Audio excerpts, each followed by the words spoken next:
आपने कोई ऐसा मुस्लिम नहीं देखा होगा जो अपने धर्मगुरु का अपमान कर रहा हो, कोई ऐसा ईसाई नहीं देखा होगा जो अपने धर्मगुरु का अपमान कर रहा हो, कोई ऐसा बौद्ध, जैन, सिख आदि नहीं देखे होंगे जो अपने धर्मगुरु का अपमान कर रहे हों। लेकिन हिंदुओं को देखो आप, जो कोई भी देखो अपने धर्मगुरु का अपमान करने में लग जाते हैं कि ब्राह्मणों ने समाज को लूट लिया, ब्राह्मणों ने मंदिरों के दान को खा लिया, ब्राह्मणों ने ये कर लिया, ब्राह्मण एक-एक कथा का इतना पैसा ले रहे हैं, ब्राह्मण पूजा में इतना कर कुछ पैसा ले रहे हैं। और थोड़ा-सा मीडिया में कोई खबर चली तो हम और टूट पड़ते हैं अपने गुरुओं पर।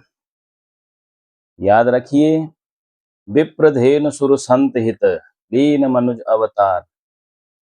भगवान जो है कहते हैं ब्राह्मणों के उद्धार के लिए, संतों के उद्धार के लिए, गायों के उद्धार के लिए और देवताओं के कल्याण के लिए ही जो है उनका अवतार होता है। धर्म के ये मूल 4 स्तंभ हैं ये, यही स्तंभ हैं मुख्य स्तंभ।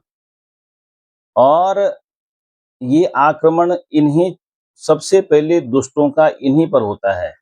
ये जो 4 मूल स्तंभ हैं, इन्हीं पर सबसे पहले दुष्टों का आक्रमण होता है। पहले राक्षस भी थे, तो वो भी देवताओं पर आक्रमण करते थे, ब्राह्मणों को के यज्ञों में विघ्न डालते थे और ऋषि मुनियों को तंग करते थे, गायों पर अत्याचार करते थे, गायों को मारते थे। आपने कथा सुनी होगी कि जब विश्वामित्र जी गए राम और लक्ष्मण को लेने के लिए, तो इसीलिए गए थे कि हमारे यज्ञों में वो विघ्न डाल रहे। कौन? राक्षस। तो राक्षस प्रवृत्ति के जो लोग होंगे, जो राक्षस प्रवृत्ति की सोच होगी, उनकी सोच आज भी वैसे ही है। वो जो यज्ञ करवा रहे होंगे उनको आपत्ति नहीं है, जो दान कर रहे होंगे उनको कोई आपत्ति नहीं है, जो बड़े बड़े गुरुकुल चला रहे हैं, बड़े बड़े आश्रम चला रहे हैं, उनको कोई आपत्ति नहीं है। आपत्ति किसको है? जिसने कुछ देना नहीं है, जिसने कभी कुछ दान नहीं किया, कुछ दक्षिणा नहीं दी, कभी मंदिर नहीं गया, उसको आपत्ति है। अच्छा, ऐसा कौन सा ब्राह्मण है कि जो जबरदस्ती आपको मंदिर ले जा रहे कि भैया चढ़ाव कर, जो आपको ब्राह्मणों से आपत्ति आ रही है? वो अपने मंदिरों में बैठे हुए हैं, आप गए तो ठीक है, नहीं भी गए तो ठीक है, चढ़ावा करा तो ठीक है, नहीं करा तो ठीक है। आपको आपत्ति आ रही है तो मत जाओ। दूसरा, ऐसा कौन सा ब्राह्मण है कि जबरदस्ती आपके घर में आकर के आपको कथा सुना के जा रहा है? ऐसा कौन सा ब्राह्मण है जबरदस्ती आपके घर में आकर के यज्ञ अनुष्ठान करके जा रहा है? आप बुला रहे हो तब आ रहा है, नहीं बुलाओगे तो कौन आएगा आपके घर में? तो आपको यदि आपत्ति है तो मत बुलाओ। अब बहस करते हैं कि कथा का जो है इतना-इतना रुपए ले रहे हैं, बागेश्वर धाम वाले बाबा इतने रुपए ले रहे हैं, फलाना इतने रुपए ले रहे हैं। कई नेता लोग कह रहे हैं, नहीं कह रहे हैं कि इतने रुपए लेते हैं फलाने कथावाचक, तो मत बुलाओ आप। आपकी सामर्थ्य नहीं है तो मत बुलाओ, आपकी श्रद्धा नहीं है तो मत बुलाओ। लेकिन कभी आपने जो है अ, उन लोगों के बारे में नहीं कहा कि जो कहते हैं कि हमारा धर्म ही सही है, अन्य धर्म के लोगों को मार दो, काट दो, उनके बारे में बोलने की कभी आपकी हिम्मत नहीं हुई। जो नेता आज ये कह रहे हैं कि ब्राह्मण कथावाचक इतने-इतने रुपए ले रहे हैं, उनकी हिम्मत हुई कभी ऐसे बोलने की उनके खिलाफ कि जो अपने धर्म का प्रचार करते समय कहते हैं कि अन्य धर्मों के लोग जो है काफ़िर हैं, उनको मार दो, काट दो। या उनके धर्म स्थलों में जो है कितना चढ़ाव आ रहा है, उसके बारे में अब कभी आप बोलते नहीं हो। हिंदू बड़े-बड़े धर्म स्थलों का चढ़ाव सारा सरकार लेती है, लेकिन उनके जो धर्म स्थल हैं, वहाँ कितना चढ़ाव आ रहा है, उस चढ़ाव का क्या वो कर रहे हैं, कभी तुम्हारी हिम्मत नहीं हुई पूछने की। हिम्मत होती है तो उस सात्विक ब्राह्मण से जो कभी किसी से लड़ नहीं रहा है, झगड़ नहीं रहा है, अपना सही कर्म कर रहा है, गद्दी में बैठ रहा है, कथा सुना रहा है, तो वो यहाँ लड़ाई झगड़ा कराने की बातें नहीं करता। वो सबको जो है सद्मार्ग पे ले चलने की बात करता है, सबको जो है संयमित रहने की बात करता है, असतो मा सद्गमय की बात करता है और अहिंसा परमो धर्म की बात करता है, सर्वे भवन्तु सुखिनः की बात करता है, तो उससे आपको आपत्ति है। वो कोई वहां पर आपको लड़ा नहीं रहा है, झगड़ा नहीं करा रहा है, किसी जाति के लिए अपमानजनक बातें नहीं कर रहा है, सबको वो ज्ञान दे रहा है और जीवन को जीने की कला सिखा रहा है, लेकिन उन ब्राह्मणों से आपको आपत्ति है। तो ये जो विचार हैं, ये आज से विचार नहीं है, ये अनादिकाल से ऐसे विचार चले आ रहे हैं और जो उसी खून के जो लोग हैं, उनको ही जो है ब्राह्मणों से आपत्ति होती है। वही लोग दूसरे को भड़काते हैं कि ब्राह्मणों ने ऐसे कर दिया, ऐसे कर दिया। ब्राह्मण अपना सात्विकता से रहता है। ब्राह्मण जो है किसी से लूट-पाट नहीं कर रहा है, किसी से ठगी नहीं कर रहा है। आप उसके पास जा रहे हो कुछ पूछने के लिए, वो आपको मार्ग बता रहा है, आपकी इच्छा है करो, आपकी इच्छा है न करो। तो इसीलिए कई लोग उनके भड़काने में आ जाते हैं। लेकिन मैं आपको बताता हूँ, मैंने अभी पीछे कई वीडियो डाल दिए उसके विषय में भी। तो कल भी मैंने एक वीडियो डाली थी कि भागवत में कितनी बार जो है ब्राह्मणों के बारे में लिखा है।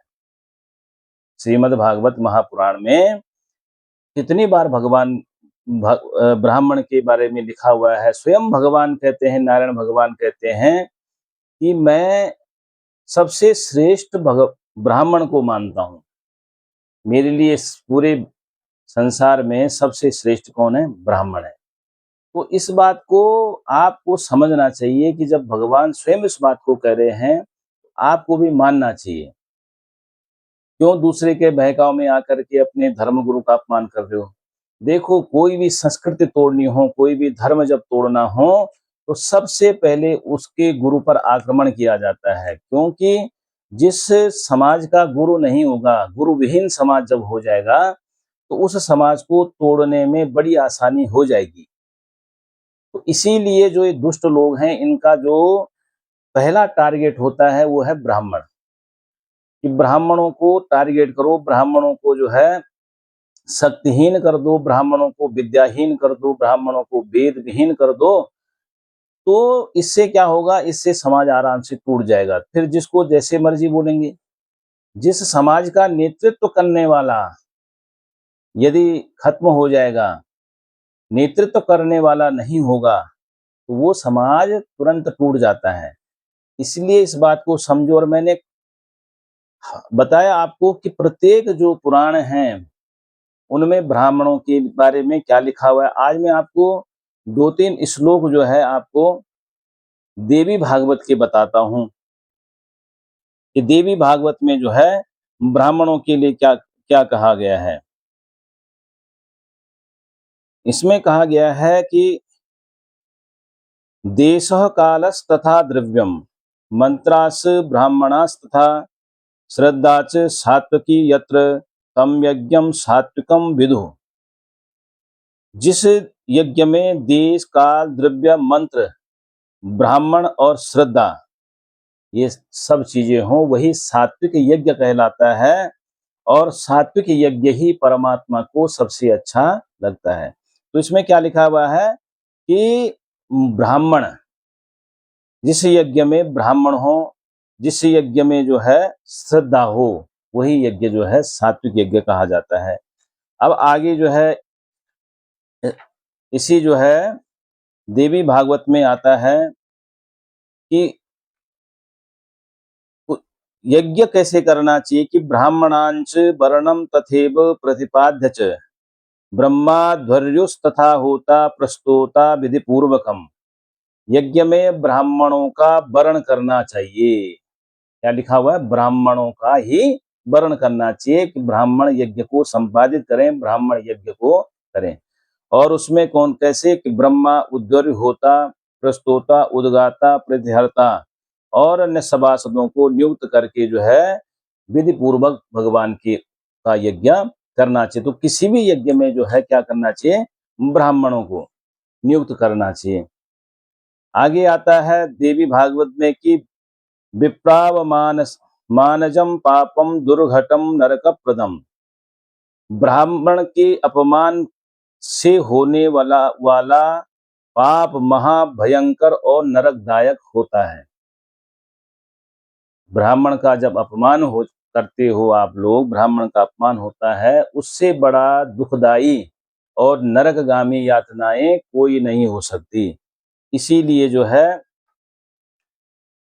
इस आपको क्या समझना चाहिए कि अपने कर्तव्यों को करो। आप जो कर्म कर रहे हो, उन कर्मों को करते रहो। आपको आपके कर्तव्यों से रोकने वाला कोई नहीं है। लेकिन जब आप अपने धर्म गुरुओं पर जब आक्रमण करने लग जाते हो अपनी वाणी से, अपने विचारों से, अपनी बुद्धि से, तो ये समझो कि वो फिर जो है पतन का कारण है। गुरु का सम्मान सबका करना चाहिए। हम गुरु हैं, हम ब्राह्मण हैं, इसलिए इस बात को नहीं करें। हमारे भी ऊपर हमारे गुरु हैं, हम भी तो उनका सम्मान करते हैं। सबको करना चाहिए। ऐसा नहीं है कि जैसे